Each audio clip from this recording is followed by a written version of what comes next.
I would like to talk on something which is very dear to me and to my wealth, which is India and its progress, and its economic progress. We have had a new government. There is a lot of hope, there is a lot of doubt, right? But I for one feel that we are entering a phase of growth, which when we look at it 20 years hence, will be unprecedented in the economic history of the world. We may not overtake China, but it will be first time that in a free world and with due adherence to laws, you will have this kind of growth. And a lot of people ask me, what is it that this government can do? What is it that Mr. Modi can do?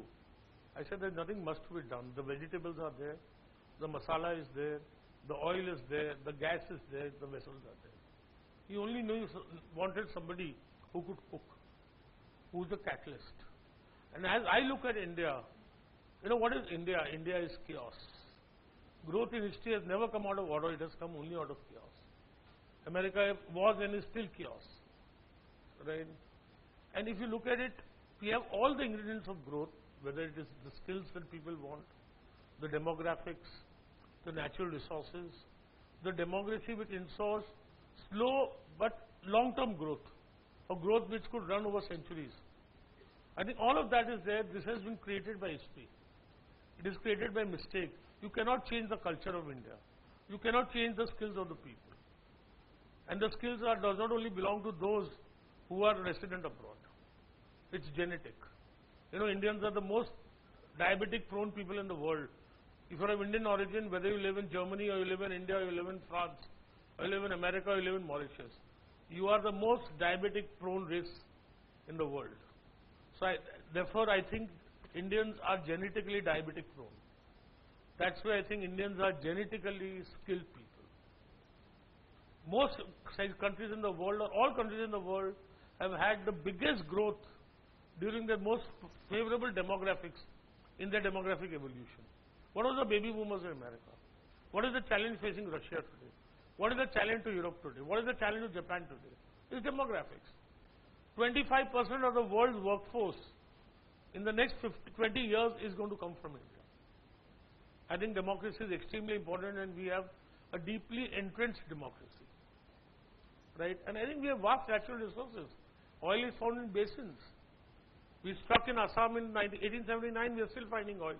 Then we struck in Bombay, then we struck in Cambay, then we struck in Godavari, right? And then we struck in Rajasthan. I don't think God can be so mean that you will have oil only in the oil fields of the Arab world and not in the oil fields of Rajasthan. So I think we have vast natural resources, we have huge coal reserves, only we have not followed the right policies in trying to tap these resources.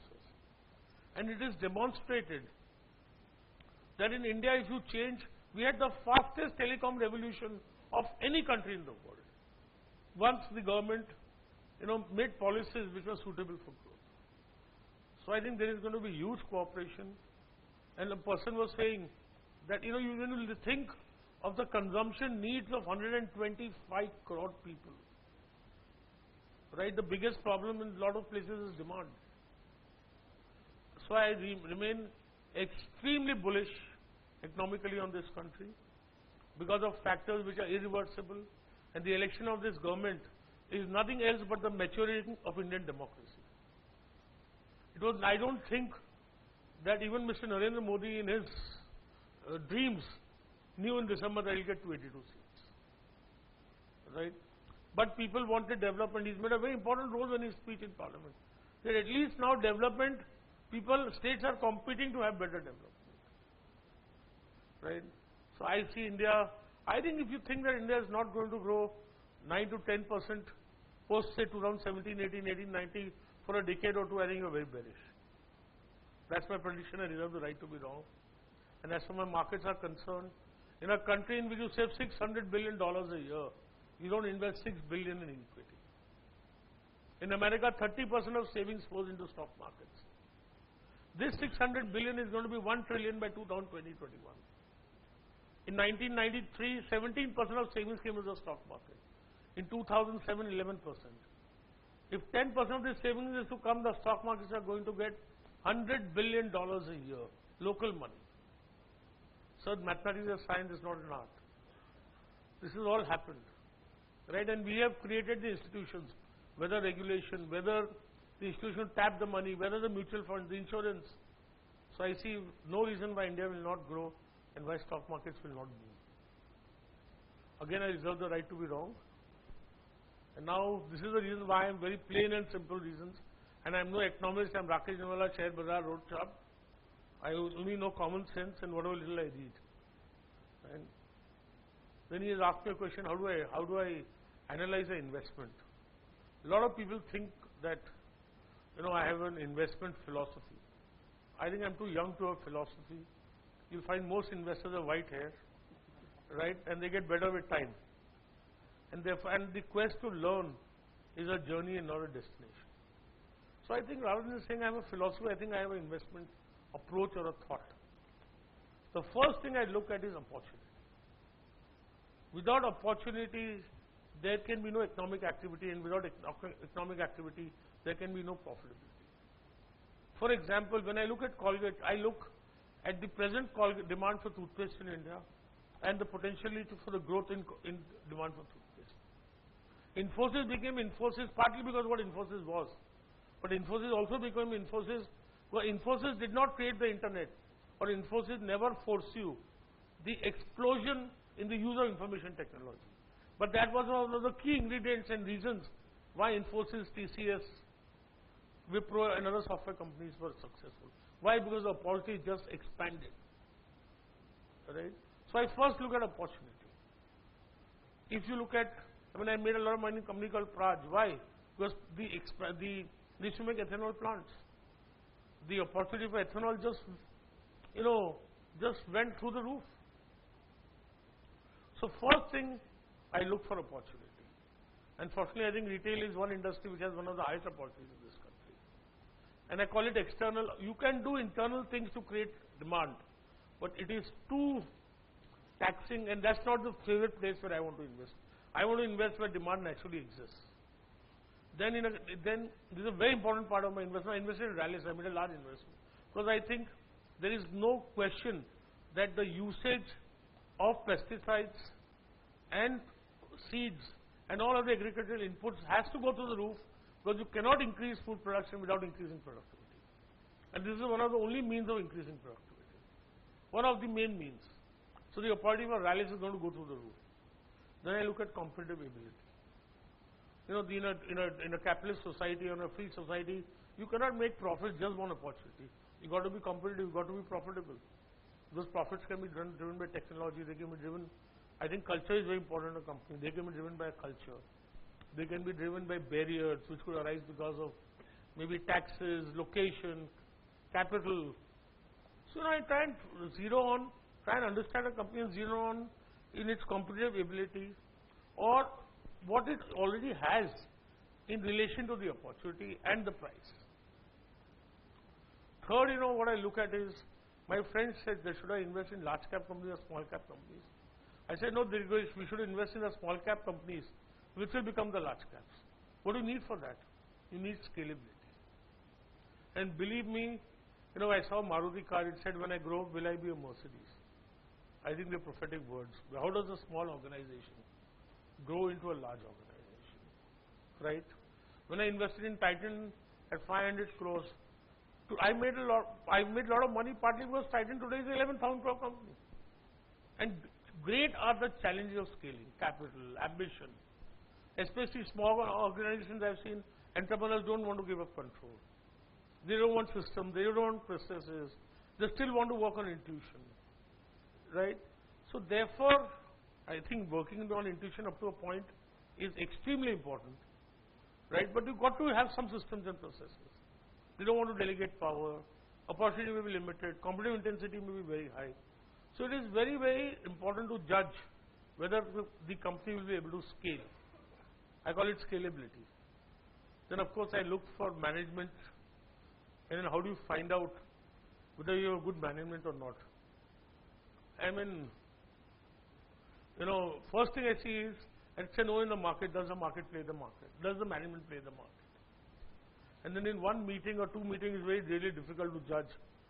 But we investors, we invest I invest in a jewelry company, I invest in a software company, I invest in a hotel company, I invest in a footwear company. Finally, I think we invest out of informed ignorance. We have some information, but that is very limited in relation to what our ignorance is. So finally, we invest out of intuition. So then you have to intuitively feel, and every management carries a reputation. I think that's what is also very important is corporate governance. What kind of corporate governance? And I define corporate governance as how the company views all stakeholders, whether society, whether employees, whether shareholders, right? And of course, I believe in investing in a lot of key companies. Why I call them key companies? They should carry two characteristics. Their capital investment and profitability ratio should be low. I mean, they should need very low capital in order to enhance growth, right? And they should buy on credit and sell in cash. I think if a company carries these two characteristics, it has the highest P in the markets. You go to you should take the top 50 Ps in the stock market, price earning ratios, 45 companies will carry this characteristic. And they should be, EVA positive. And last but not the least, sir, what I buy is important. At what price I buy is extremely important. I made a lot of money. In 1999, I bought 5% United Breweries and United Spirits for about 6 crores of rupees. If I had held on to that investment, today it would be worth 2,000 crores. And everybody told me, of course, I sold at 50, 60 crores. Everybody told me, you're buying William Malia shares, he's a thief, he's this, he's that. Nobody's ever gained from him. But to my common sense, I was getting 55% of the Indian liquor industry, not for a market cap, but for an enterprise value of 200 crores. And for a person who liked to have 4 drinks a day, he knew the value of that money, of that value. I mean, you can't believe the Indian liquor industry, both beer and whiskey, and every item, 55% at an enterprise value of 200 crores. To my common sense, I said, no, I don't want to. So it's important what you buy. And a lot of people, Hindustan Liver, talked about FMCG. If I tell you, you'll be shocked. In 2001, at the index of 2900, the price of liver was 327. Liver did not exceed that price for 11 years. And the index went from 2900 to 22,000. Liver exceeded that price only in 2012 or 13, I think. So if you had invested in liver for 11 years except dividends, you had no returns when the market had gone up 7, 8 times. That was because in the precedent period, liver had a real run-up. Right? So I think it's important what you buy, and these are facts. This is not Rakesh Jhunjhunwala's opinion. Right? It's important what you buy, it's more important what price you buy. And I invite you all to be investors in Indian stock markets.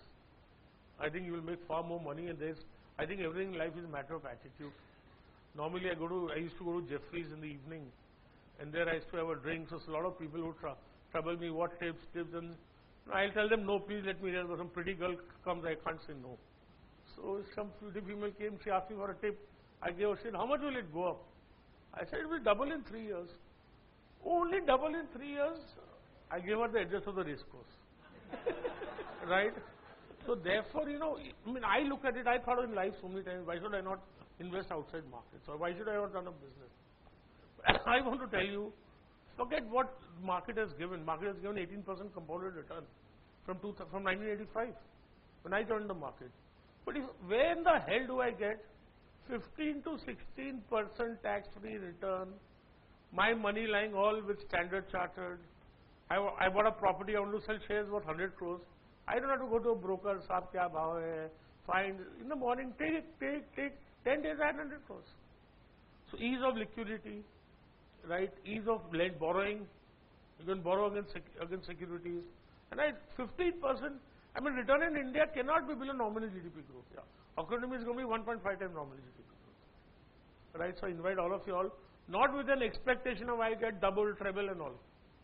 Right, you have compounding, you get 18% return. Money is double your money in 4 years, right? And no black, no white, everything is white here. And my friend in Dubai, he says, I ask him income tax. He says, "Wo kya hota hai?"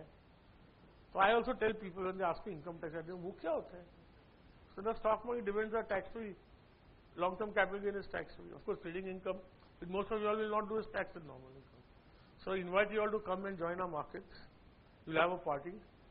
right? Join the party and believe in this nation, both and prosper, and believe in this nation both for your prosperity and the nation's prosperity.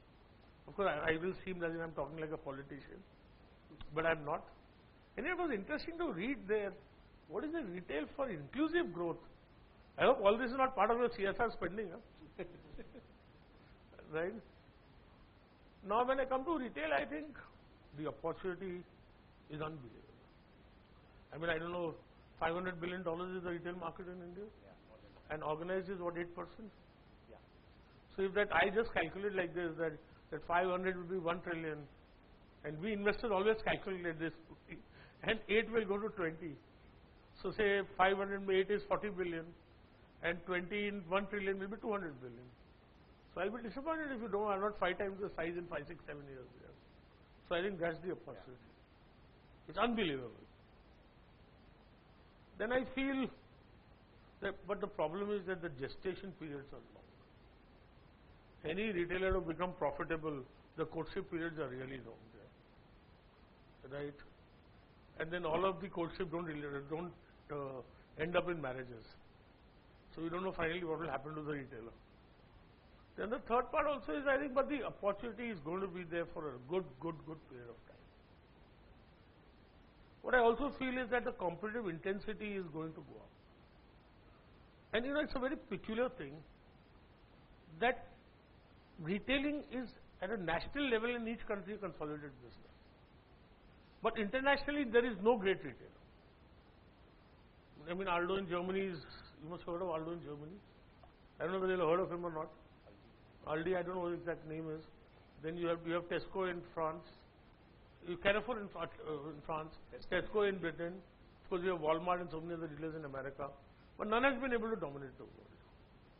In India also, I feel competitive intensity at the national level will be low. But the indigenous retailer also is a very worthy competitor.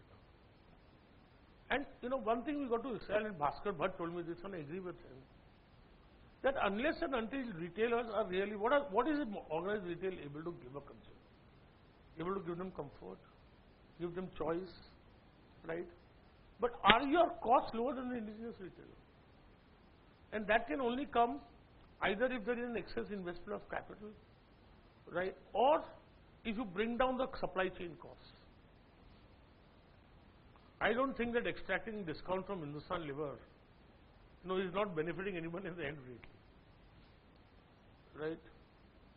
So I think it's a difficult industry to differentiate about it. I think focus should be on the shopping experience. A lot of people are now saying that business is not about what you sell but what people experience. Also, I think their brands help. If you have established brands and you're retailing them, right? But one thing I personally feel I'm somewhat disturbed. I think first thing a retailer should do is work for shop level profitability, right? And here a lot of retailers entered with the idea that top line is everything. Mr. Adhikar says, we were saying somewhere, that top line is vanity, profit is sanity, and cash is reality. So instead of focusing on the supply chain, on the free cash flows, I think inventory management is the most important part of any retailer's cost, both in terms of dead stock and the carrying costs, right? So I think the attitudes because everybody thought, every retailer thought that he is the son-in-law of the stock market, that investors will keep giving him money. But the fact is that if you look at the history of businesses, no business has succeeded beyond a point unless and until they generate their own resources to grow. I mean, any successful organization in the world can be funded by investor money up to a level. But this attitude of top line growth, lack of shop level profitability, size being the only pinnacle, without attention to the customer experience, I think has caused a lot of problems in retail. Right? See, I'm giving very broad observations. I'm not a specialist or anything. Although retailing companies have made me very rich, right? They are really responsible for 20-25% of wealth I have built. Okay. Second thing, I also feel the advantage that will come to the retailing business, one is I think GST will be here in the next 12 months. I think in general it's going to make India a more tax compliant country, and it's going to be a big advantage to the organized retail. I have an investment Metro. I met Rafiq Bhai yesterday only. He was saying that 24,000 crores is the size of the footwear industry in India, and 275 crores is the collection of excise. When the effective rate of excise is not less than 18-20%. So a lot more people will pay taxes. You will have more home system. VAT will get, VAT will get mixed with what do you call offsetting. Again, at the cost of reputation, I think the retailer has to think that how am I different? Can I bring down better supply chain? Can I have lower inventory? Right? I think these are things which will make can I give the customer better choice? I think there are too many Me Too retailers. I was reading about Zara about 8-10 days back, and that man he broke the rules, and he's the third richest man in the world today. So I think there has to be differentiated thinking. Right? What else can I say? I will speak about the three experiences in retailing I have. First, I will speak of a company in which I don't have an investment, but which is very close to my heart, which is a company called DMart. What you should know about it is that that company has been set up by a gentleman who is not even a graduate. He is my closest friend. I consider him my guru. Who until 2003 made all his money in stock trading and investing. He is a very rich man. But in 2003 he decided I want to do something different in life. Right? He read no books. He went to America, stayed there for 2.5, 3 months, visited most retailers in America, saw their systems. He went to Germany, he went to Britain, and he went to France. Stayed there for 15 days and he came back. He opened 2 shops. One shop he opened.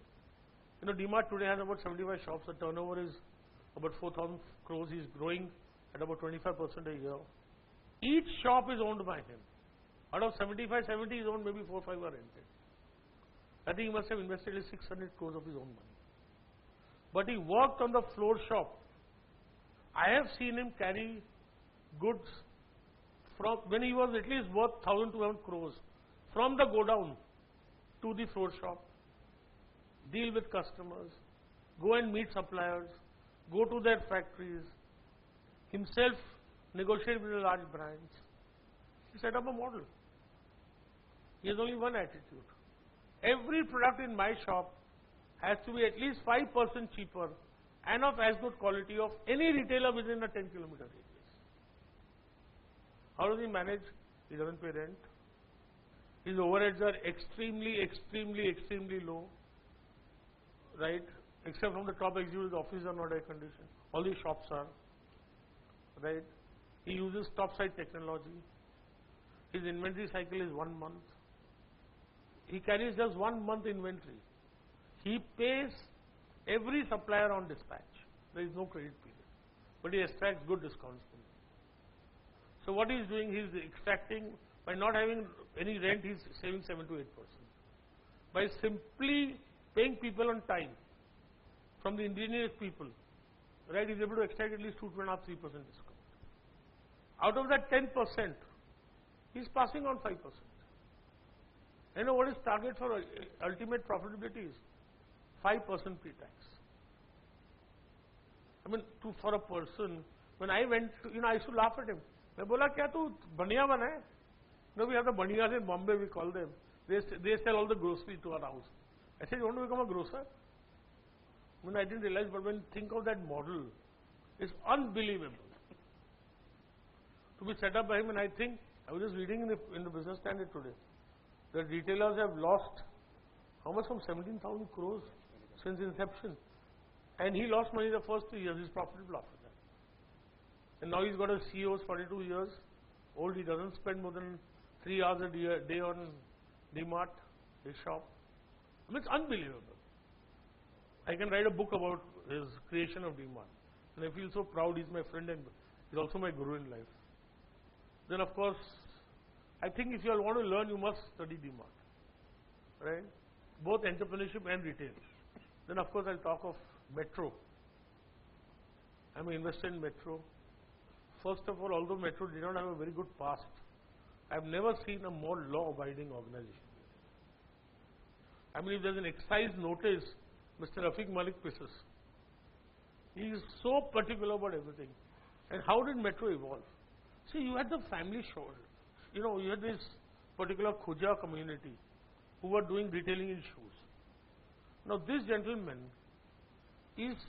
was so particular about everything. It's a family business. He had competitors, Regal, so many of them. They all got divided into families. He was a single son. Extremely hardworking, extremely perceptive, and focused on technology. I mean, I looked at his system without buying technology or software from anywhere. I could go to his conference room and I could know with a 1 hour gap which shop of Metro has sold which shoe of which color of which size. All indigenously done. So he applied technology. He was very law-abiding, very perceptive. And all these companies have a very, very, you know, if you go to a Metro shoe shop, it will be very, very rarely that you come up without buying a shoe. Right? I told Bhaskar, you tried Metro, I've invested. He said, whenever I go there, I land up buying 3 shoes. Why? Everybody in the shop is paid commission, there is no salary. From the store manager to the peon there, everybody is paid commission. So their life depends, right? And my experience with Metro have been, and I can tell you it may be one of the most profitable retailers this country has ever seen. Then of course I like to speak about Titan. I think Titan has been successful first because of Mr. Desai, who was the founder of Titan. Because I think he imbibed in Titan a culture of excellence and a culture of quality and a culture of entrepreneurship.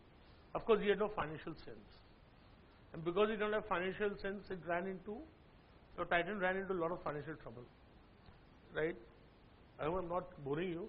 I'm exceeding my time. Right? And then you had Bhaskar, who, you know, was one person who was very financially conscious, trained by Mr. Desai, who retained the best qualities and got better qualities. I think that has been the key to Titan's success, right? I think it's a branded lifestyle retailer. The best is yet to come, right? What else? The learnings are that you got to have good leadership, you got to think differently, you got to have good culture. I think quality and excellence. And you know, Titan is a marketing machine. If you talk to, there was a consultant who used to deal with Titan, she told me that whenever you talk to Titan, you talk about money, they will fall half asleep. But the moment you talk of marketing, jargon and all, you should see, बोलते हैं ना उनकी आत्मा उठ जाती है, marketing. So you know, they are marketing in their blood. I think the best is yet to come. What else can I say about retailing? I think it's a great opportunity. The winners will emerge in 5 to 10 years. It may be better to invest more when the winners emerge, right? There are going to be a lot of more specialized retailers. You know, and don't forget one thing. I like, you must invest in retailing. Why? Because if you look at the billionaires list of any company, of any country, 2 people are always present. Real estate and retailers. And I tell Mr. Damani, that's why you buy the shops and that's why you retail them there. So retail has got many more billionaires to come. I've already exceeded my time. I don't know what else to say. But differentiate, don't be me too. Give the shopper an experience. I think India, very price conscious market. I think Bata's change is remarkable. What they have done in the last 2 years. A lot to learn from that. I don't know much about clothing and retailing, so because I never bought a shirt for myself in life. Right? So I can't speak about it. Anyway, thank you. And thank you for inviting me and listening to me.